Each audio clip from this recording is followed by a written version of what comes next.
Jones. Khaligraph Jones Diamond. Khaligraph Jones. Khaligraph Jones Bruce Melody. Yabaye mwitema amafoto mazira. Ntumuje hari iconye.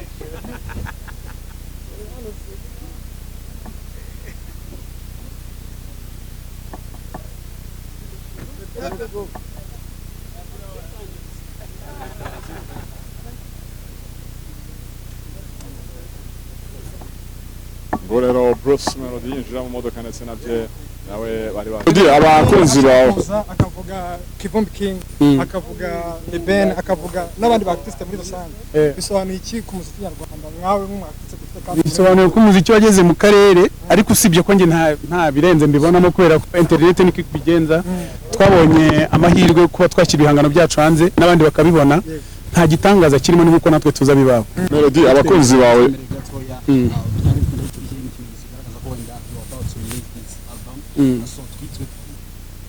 murayibona muhumure ibintu byose biri kugenda neza reka njye mu mirimo Yes, nizere ko mumeze neza cyane mumeze fresh sana nkuko mubona turi live ku kibuga mpuzamahanga cya Kigali Kanombe aho twaje kwakira umuhanzi witwa Bien-Aimé cyangwa se yitwa uyu nguyu Bien-Aimé akaba yaririmbaga muri Sauti Sol ni groupe ikomeye cyane mwamenye cyane muri Afrika muri rusange tuje kumwakira Kanombe rero aza kuba kandi kumwe na Bruce Melody aho baje mu mishinga yo gukora amashusho y'indirimbo n'umuhanzi witwa Bien afitanye na Bruce Melody ni indirimbo zibuze kuba ishutingwa vuba rero turahari kugira ngo tumabareze ibibazo bigiye bitandukanye no kuri Wisdom TV ariko kandi mbabwire ngo mukore subscribe tujye kuyotangira noneho tubaha iminiro ya buri munsi no mu kire wagiye witwa Freddy agiye gutya akagenda kandi ryamisha mwa abantu mwe suko ngiye mba nafite amakuru ahubwo no mu kire wanyu ni ubu bima amakuru ngiye mba ndengana ngiye amakuru mba nyafite urumva tugiye kuba rero tuganira nabye tugane na Melody tubabaze se n'umushinga batekereje gute ni indirimbo izahindura iki kuri kariyeri yabo byose muraza kuba mubisobanukirwa then netuza kumara kuganira nawe nanone turaza guclosinga show yacu y'uyu munsi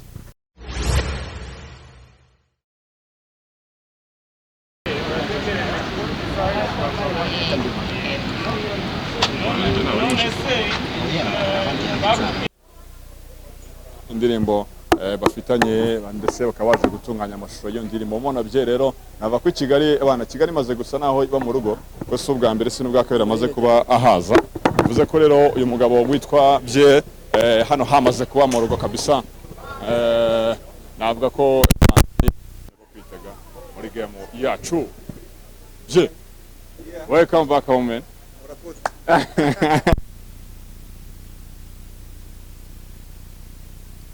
mu Kinyarwanda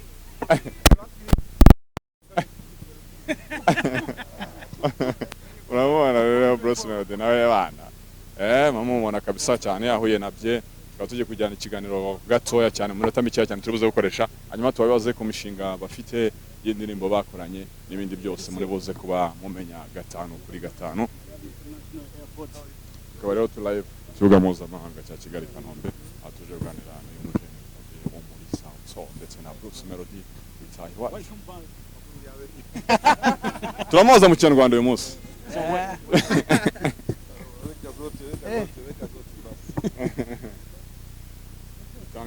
yes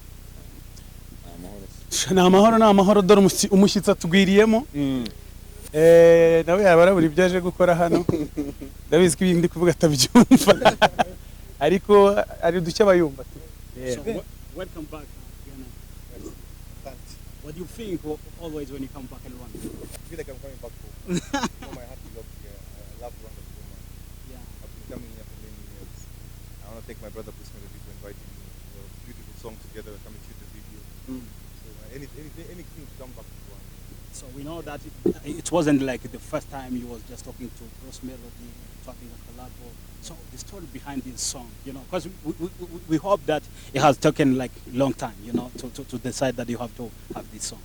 Me and Bruce, we don't have one song. We have many songs. We have many songs, yeah. Even tomorrow we might decide to change our mind and shoot another video. But we have a lot of songs together. Bruce and I have been creating for a long time. And we are both musicians who are passionate about the art. And it wasn't a hard decision to make to do this song. It was a very easy one. The song, and I can't wait to put it out there for the people of Kenya and Rwanda to do it, to have fun with it, jump on TikTok with it. This guy, man, he's international. So thank you, man. Thank you for the collab, bro. Yeah, you're welcome. And I know it's just going to be fun. Ben, you took AG Baby, Yes. Wahala. Here in Rwanda. Eh, Here in Rwanda, Yeah. yes. What are your thoughts about that smash? Yeah, it's beautiful, man. I shot it with a Rwandese director as well. Really? Yes. Who's the director? It's Oh, Drake. Yeah. Every time I come to Rwanda, Cedric does my video. So Cedric shot the video. I love it, man. I hope people of Rwanda love it as well. And we're pushing the song as well right now. It's currently charting in Kenya. It's #1 in Kenya. It's #5 in Nigeria. It's #1 in Tanzania. So it's really doing super well. And I'm happy. So happy I did it in Rwanda. Now that you are a fashionista, how did you decide to use that outfit from Motion? Why not? Motions is global, worldwide.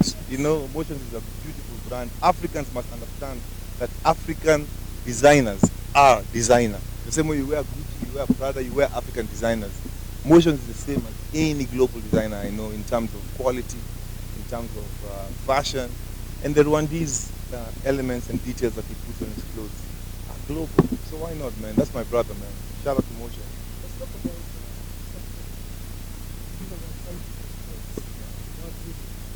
how do you see make I think we should collaborate more. I think it's more of Bruce Melody working with Bien.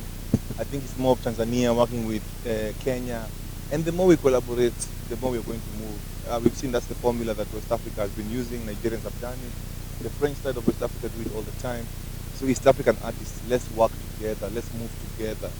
You know, in Swahili they say kidole kimoja hakivuji chawa, to mean one finger can't kill a life. You know, like we need to work together. We need to hold each other's hands. Yeah. currently you have a smash which is called Extra Fresh. Oh yes. Imefika huku. Actually depends so Has it's it- actually big. Has it reached here? It is, Oh, it is big here. my So people, yeah. what are your thoughts? How did you came up with that tune? Yeah, that we recorded it, I think, 3 years ago. Yeah, it's not a new song for me. In fact, in my mind, I'd already moved on from it because Ben Soul is one who was supposed to be his album, and even Bruce, when you came to Nairobi, I played for you that song. Yeah, so I'm just happy, man. It's God's blessing. You know, when you get a hit song, you don't take it for granted. Yeah, it's hard to get a hit How song. was the vibe? Sometimes you're recording and you think this is a hit song, and then it goes nowhere. Sometimes you just record because you're honoring your gift, and it just goes to another level. So I'm so blessed and I'm so happy. I'm thankful to the fans for accepting the music, for doing the TikTok challenges. You know, I can't do it without you guys. How was the vibe? I'll take five. Five. Five. How was the vibe? How was the vibe? The vibe was lit. The vibe was lit. The vibe is always lit when I record. Talking about Mm. Mm. does it connect to the Nah, man, no. It's just a song, man, about my life. Listen to my album, Alusa Why You Topless. All those songs are just about my journey and my life. Yeah, man. But Sauti Sol, we are good by the guys. Yeah, A students is about the education system in Kenya. Yes. Just you Right now, how is like Soul Generation progressing? Yeah. Progressing super well. Our festival, Soul Fest, is happening in December. Sauti Sol members are good. I was with them yesterday. We have signed new acts for Soul Generation. We are pivoting also Soul Generation to become a music school. So we're putting our effort and our money into music education for East Africans to come develop talent, and we are investing in the next generation. Let's talk about the dreams.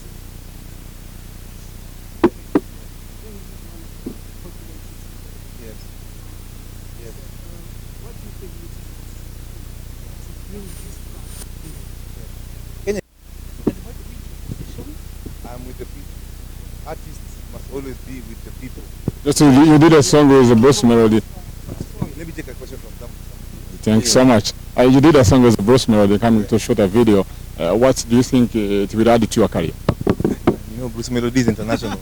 Bruce Melody has a song with Shaggy. So if I do a song with Bruce Melody, even me, I'll be famous. and you know, I was in Sauti Sol. I was in a group. The group was big. But for Bien, I'm starting my career fresh. So this is a big deal for me, guys. It's a big deal for me. I'm a rising artist. This guy is putting me on, and I'm so grateful. Yeah. Speaking of Sauti Sol, you recorded this tune with the band. It never came. The producer ran away with it. I didn't know. I didn't see it, man. We looked for it. It didn't materialize. I love the band so much. The band has a song with Ben Sol in his album, and I'm looking forward to working with the band also. I have 4. Just know. Mike, we have 4 songs together. Yeah. And I'm looking forward also to work with Kivumbi. We've been talking. I love Kivumbi. I love Rwanda's music, guys. You know me, I'm one of you. More songs. Me and Bruce don't have only one song. We also have more songs. So guys, this is not the first song we are putting out together. Now I'm on his album, next is on my album. Yeah.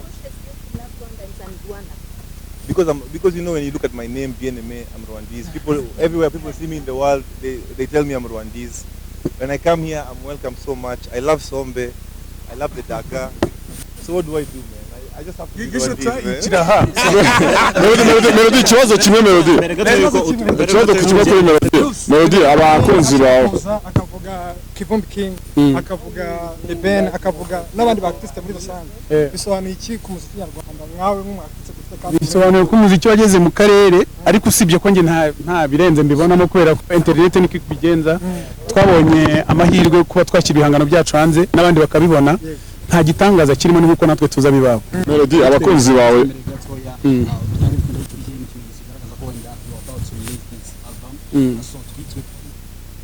murayibona muhumure ibintu byose biri kugenda neza reka njye mu mirimo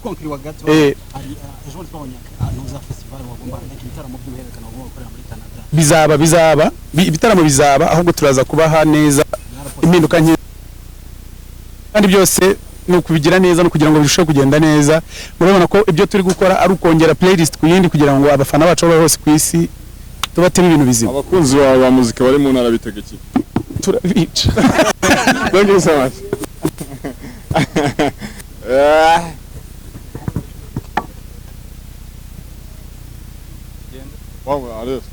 Wifuza Why missus? What's she doing on this? Okay, cool.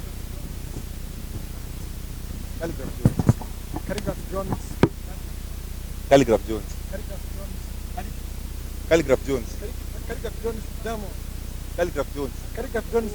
Bruce Melody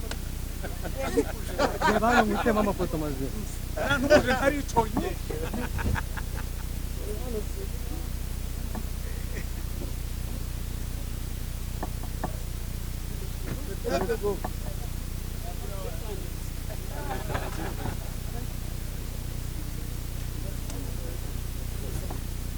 ngo rero Bruce Melody yinjira mu modoka ndetse nabye nawe bari baje kureba rero nguwo witwa bye wahoze aririmba muri Sauti Sol anavuga avuga ati Sauti Sol nk'uko mwabikurikiranye mu kiganiro byageze wenda maciremo gake kubyo yagerageje kugenda atangariza abantu batarimo kumva zino mbuga yavuze ati ejo twari kumwe n'abavandimwe banjye kandi twakomeza kuba turi kumwe bamajwe ku mishinga ajemo i Kigali avuga ko Kigali rwose akunda ari mu rugo afite indirimbo na Bruce Melody baje kwishutinga ndetse kandi bazakorana nyinshi cyane ndamuzi ndetse Bruce Melody indirimbo mukoranye tekereza ko ari iki yaba izongera kuri kariyeri yawe aravuga ati ni umugahanzi w'umusitari wakoranye n'abarimo Shaggy nekereza ko rero byanga bikunda zaba ari indirimbo nziza cyane kandi zaba ari indirimbo tuzaryoherwa n'ibizayiturukamo cyangwa se n'ibizayivamo akomeza kugenda akomoza ku bahanzi barimo witwa Mike Kayihura bakoranye project nyinshi cyane avuga ati twakoranye indirimbo nyinshi cyane ahubwo naramubuze tugenda tuzora avuga ko akunda Kivumbi King uyu mugabo rero witwa bye akaba aje mu bikorwa nk'uko nabibabwiye aje mu bikorwa byo gutunganya amashusho y'indirimbo yakoranye na Bruce Melody ubona ko nyuma yaho Sauti Sol isa naho itagikora bye n'umwe mu bahanzi bagiye basa naho bagenda bigaragaza mu buryo bumwe cyangwa se ubundi muri project zitandukanye yagiye akora nk'iyo yakoranye na Ben Sol nziza cyane nayo mwakunze navuga ko rero n'umwe mu bahanzi b'abahanga bakomeje kwidextinga nyuma yaho groupe ya Sauti Sol yari maze iminsi itagikora turabizi cyane kenshi cyane usanga haba ari groupe zikora ariko zigakora ziri kumwe n'abandi bantu most of the time rero usanga yo ya groupe itagikora aribwo tumenya neza umuntu wari uhagarariye groupe muri rusange rero navuga ko bye n'umwe mu bahanzi nabo bo kwerekana ko nyina gifite imbaraga zo gukora gifite umwanya wo gukora ibintu binini kandi nekereza ko dukwiye kumwitegaho byinshi cyane tuzaba dukurikira mu minsi iza turaza kumenya rero ngo ni video iri buzo kurwana amakuru nakuye ariko ni video ishobora gukorwa n'uwitwa Faizo ariko byewe muri interview tujyanye igihe gito akaba yavuze ko yagiye ashutingwa n'uwitwa Cedric ayo ngo n'umwe mu producer nawe beza cyane dufite hano mu gihugu cyacu cy'u Rwanda bye rero navuga ko ngizo mu ncamake z'ibyo tuganiriye mu gihe gitoya vuba cyane rero tuzakomeza kugukenera iby'iyi mishinga y'uyu mujene wo muri Kenya uje i Kigali ubona ko amaze kuza i Kigali inshuro nyinshi cyane navuga ko byanga bikunda kuba akomeje kuza i Kigali inshuro nyinshi cyane bivuze ko habaye mu rugo nk'uko nabivuze wa mugani usanga ko ni bimwe bikwereka ko wa mugani hano habaye mu rugo kandi koko n'ibikorwa za kuhakorera bikwereka ko nyine numwe mu bahanzi b'abahanga kandi bakomeye cyane muri South Africa no muri Afrika yakwihurutse kandi uko ndi muri twaje kurana Rwanda bimwe no muhanzi bakomeye cyane akaba n'umugabo wa Simi muri Nigeria Simi ubwo yarerutse mu mikino ya basketball yaberaga muri bar niho yaje guhura yaberaga muri arena niho yaje guhurira n'uyu witwa Aimé harimo bapanga uwo mushinga ndetse bakaba n'indirimbo yabaye nziza cyane bibeme rero abako n'umwe mu bahanzi b'abahanga rwose umuntu atashidikanyaho habe na gato rero reka mvuye ngo abakunzi ba Wisdom TV n'ubundi mamubana natwe umunsi ku wundi reka tubashimire ko mwadukurikirana cyane mwabanye natwe n'ubundi tuzakomeza kugenda tubagezaho amakuru agiye agezweho kandi abavugwa hirya no hino mu isi dutuye amahoro y'Imana bane namwe